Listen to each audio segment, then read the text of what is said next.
പ്രിയപ്പെട്ടവരെ, ജീവിതത്തിൽ എന്തെന്ത് പ്രയാസങ്ങൾ വന്നാലും എന്തെന്ത് ബുദ്ധിമുട്ടുകൾ വന്നാലും മുസ്ലിമിന്റെ നിലപാട് എന്താണെന്നറിയുമോ?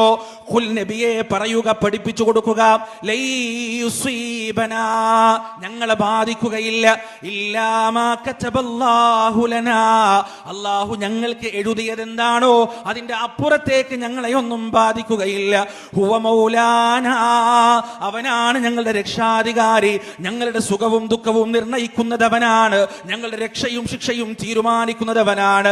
വഅലല്ലാഹി ഫതവക്കലൂ ഇൻ കുൻതും മുഅ്മിനീൻ, നിങ്ങൾ വിശ്വാസികളാണെങ്കിൽ അല്ലാഹുവിൽ ഭരമേൽപ്പിക്കുക എന്ന് പരിശുദ്ധ ഖുർആനിന്റെ വചനത്തിലൂടെ അല്ലാഹു നമുക്ക് പഠിപ്പിച്ചു തരികയാണ്.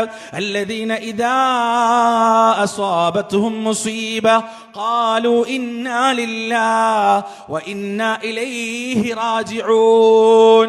അവർക്കൊരു ബുദ്ധിമുട്ട് ബാധിച്ചു കഴിഞ്ഞാൽ, അവർക്കൊരു പ്രയാസം ബാധിച്ചു കഴിഞ്ഞാൽ, രോഗം വന്നു കഴിഞ്ഞാൽ, കച്ചവടം തകർന്നു കഴിഞ്ഞാൽ, ധനനഷ്ടം വന്നു കഴിഞ്ഞാൽ, കുടുംബത്തിന്റെ ഉറ്റവരും ഉടയവരും മരണപ്പെട്ടു കഴിഞ്ഞാൽ അവരുടെ പ്രതികരണം എന്താണെന്നറിയുമോ?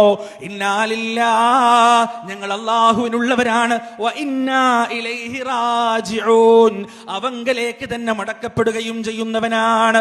ഉലൈക അലൈഹിം സ്വലവാതും മിർ റബ്ബിഹിം വറഹ്മ വ ഉലൈക ഹുമുൽ മുഹ്തദൂൻ. അവർക്കാകുന്നു റബ്ബിന്റെ പക്കൽ നിന്നുള്ള നന്മയുള്ളത്, അവർക്കാകുന്നു റബ്ബിന്റെ പക്കൽ നിന്നുള്ള കരുണയുള്ളത്, അവർക്കാകുന്നു റബ്ബിന്റെ പക്കൽ നിന്നുള്ള നേർമാർഗമുള്ളത്. പ്രിയപ്പെട്ടവരെ, എന്താണ് ഒരു വിശ്വാസിയുടെ മനസ്സിന്റെ അള്ളാഹുവിനെ കുറിച്ചുള്ള നിലപാട് എന്തായിരിക്കണം? അവൻ ധനികനാണോ? അൽഹംദുലില്ലാ. അവൻ ദരിദ്രനാണോ? അൽഹംദുലില്ലാ. അവൻ സുന്ദരനാണോ? അൽഹംദുലില്ലാ. വിരൂപനാണോ? അൽഹംദുലില്ലാ. കഷ്ടതകളിലാണോ? അൽഹംദുലില്ലാ. സുഖത്തിലാണോ? അൽഹംദുലില്ലാ. രോഗാവസ്ഥയിലാണോ? അൽഹംദുലില്ലാ. ആരോഗ്യത്തിലാണോ? അൽഹംദുലില്ലാ. അല്ലാഹു എന്ത് വിധിച്ചാലും ആ വിധിയിൽ തൃപ്തിയടയുന്ന ഒരു മനസ്സ് മനുഷ്യനുണ്ടാകേണ്ടതുണ്ട്, മുസ്ലിമിനുണ്ടാകേണ്ടതുണ്ട്. മഹാനായ സഅദ് ഇബ്നു അബീ വഖാസ് റളിയല്ലാഹു അൻഹു ചരിത്രം പരിശോധിച്ചാൽ അദ്ദേഹത്തെ കുറിച്ച് പറയപ്പെടുക മുസ്തജാബ് ദുആ എന്നാണ്. അല്ലാഹുവിനോട് ചോദിച്ചാൽ, അല്ലാഹുവിനോട് തേടിയാൽ ആ തേട്ടത്തിൽ ഉത്തരം നൽകപ്പെടുന്ന മഹാനുഭവനായ മനുഷ്യനായിരുന്നു സഅദ് ഇബ്നു അബീ വഖാസ് റളിയല്ലാഹു അൻഹു. അതുകൊണ്ട് തന്നെ അദ്ദേഹം മക്കയിലേക്ക് പ്രവാചകന്റെ മരണശേഷം മക്ക സന്ദർശിക്കാൻ വന്നപ്പോ മക്കയിൽ ഉണ്ടായിരുന്ന വിശ്വാസികൾ സഅദ് ഇബ്നു അബീ വഖാസിന്റെ അടുത്തേക്ക് വരികയാണ്. എന്നിട്ട് ദുആ ചെയ്യാൻ പറയുകയാണ്. ഓരോരുത്തരും വരുമ്പോൾ അവരുടെ കാര്യങ്ങൾ സഅദ് അല്ലാഹുവിനോട് ദുആ ചെയ്യുന്നു.